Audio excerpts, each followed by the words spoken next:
livros. Houve algum acontecimento marcante que o tivesse decidido tornar efetivamente um escritor profissional? Não, Foi um aquilo processo? que se chama acontecimentos marcantes, como uma bolsa que me permitisse consagrar-me à escrita ou qualquer outro álcool. Não houve acontecimentos marcantes. Quer dizer, eu creio que tinha que amadurecer. Amadurecer até ao ponto, não direi ótimo, mas ao ponto suficiente.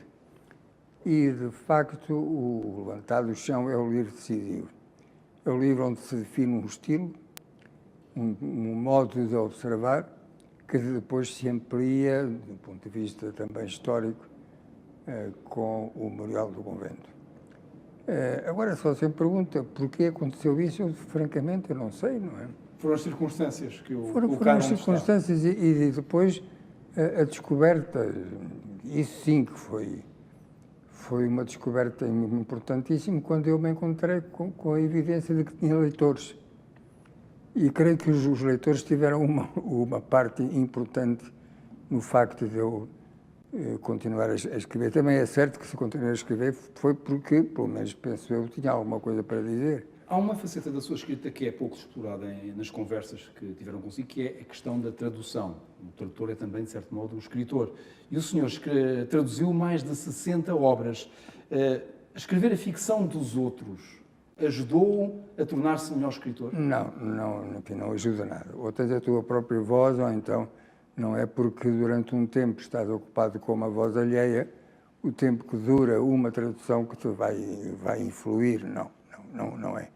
Podes admirar aquilo que o texto, o romance, o conto, ou o que quer que seja, que esteja a traduzir, mas não ao ponto de dizer vou fazer disto o meu modelo. Isso nunca me aconteceu. Quando estamos a ler uma obra traduzida, estamos a ler o autor ou o tradutor?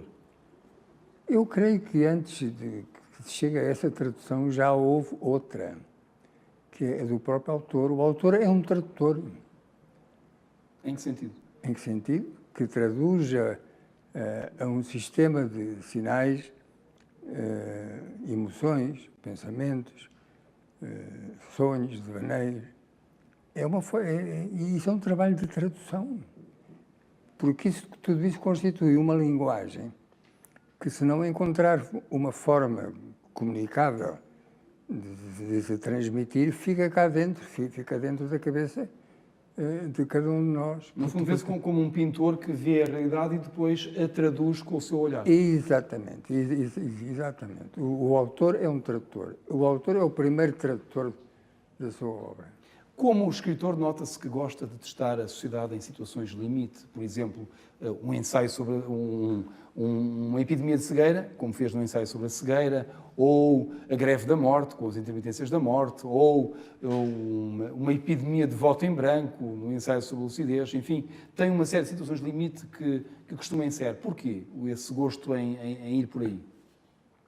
Eu creio que seria incapaz de contar uma história,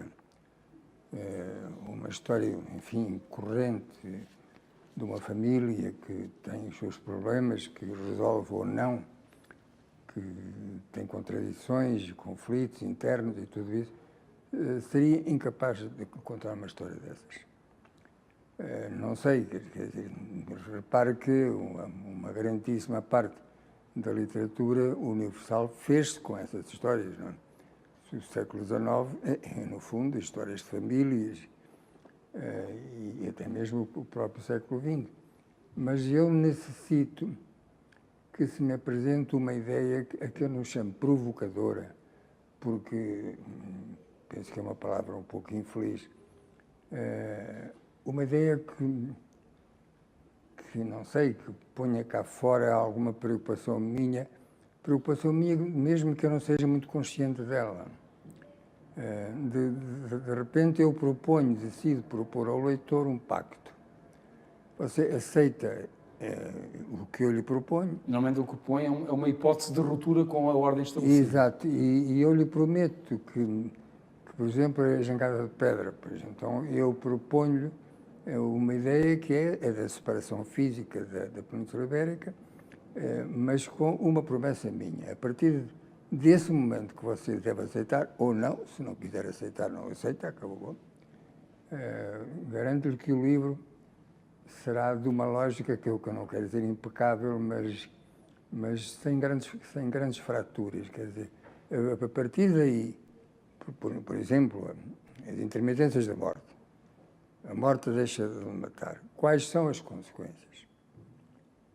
Portanto, a partir de um ponto de partida inverosímil, cria uma situação que depois é verosímil nas suas consequências. Exatamente. Você definiu isso muito bem.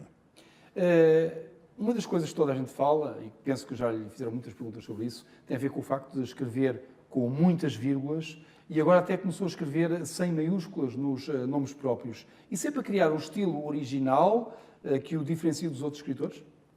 Não, nunca pensei nisso, nesses termos. Não sei se são muitas vírgulas, eu creio que são as necessárias, não é?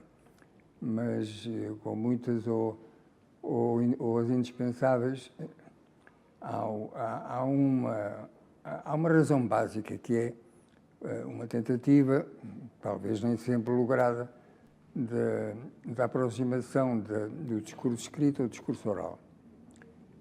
Você repara que quando não usar outros pontos de interrogação, outra pontuação, a interrogação, a exclamação, as reticências, tudo isso, o travessão, o famoso travessão, que parece que nos acompanha de cada vez que estamos a conversar uns com os outros, parece que há um travessão invisível que se mete aí. Não, é simplesmente isto. Confio na sensibilidade do leitor. O livro, de alguma maneira, é-lhe entregue inacabado, nesse particular. Mas há alguma coisa que para mim é fundamental. Repare, nós falamos como quem faz música. Toda a fala e toda a música se constrói com sons e pausas.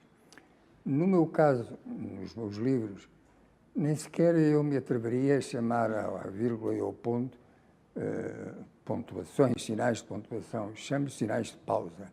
Uma pausa breve e uma pausa mais longa. Como se fosse música, digamos assim. O que é mais importante para si? O estilo da escrita ou a história que conta? Para mim, o mais importante de tudo é a linguagem. Mais do que a história? Mais do que a história. Infinitamente mais do que a história. Uma história bem construída é indispensável, quer dizer, não. Aquilo tem que estar estruturado, tem que manter-se de pé, mas eu costumo dizer que, da mesma maneira que o corpo humano tem 70% de água, a literatura é 70% de linguagem. E não, talvez durante a minha vida de escritor não tenha sido consciente disso, embora de alguma forma o estivesse praticando. Mas nos últimos tempos tornei-me consciente disso. Fundamental é a linguagem. O que é para si um bom romance? Um bom romance...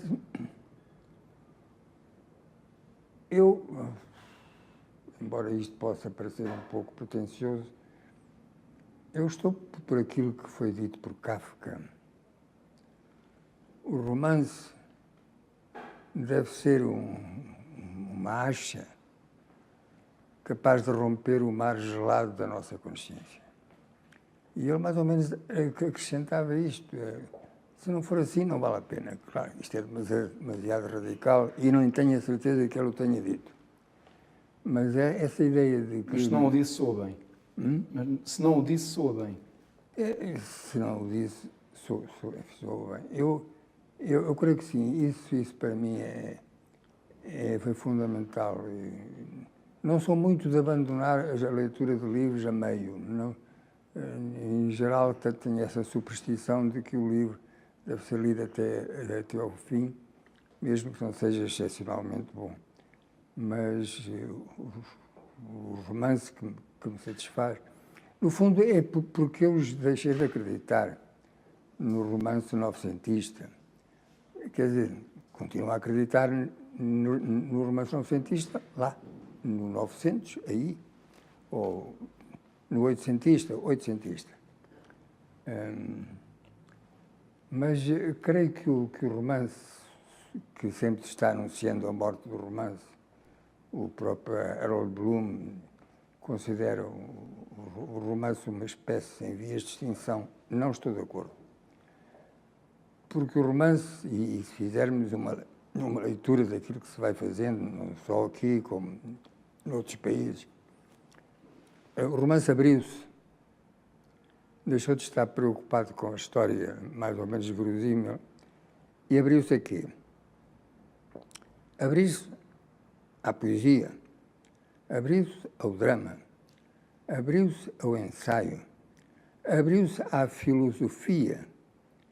Em minha opinião, o romance, de acordo com as transformações porque passou recentemente e continua a passar, deixou de ser um género para transformar-se num espaço literário. Reinventou-se. Sim, de certo modo.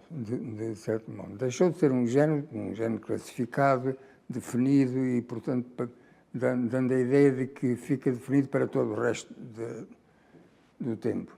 Não. Modificou-se, alterou-se, encontrou por instinto, ou fosse por que fosse, portas de entrada, no fundo, para dar uma imagem, é como se o romance fosse o mar e que recebesse água dos seus afluentes e que esses afluentes fossem, como eu digo, a poesia, o drama, o ensaio, a filosofia, tudo isso.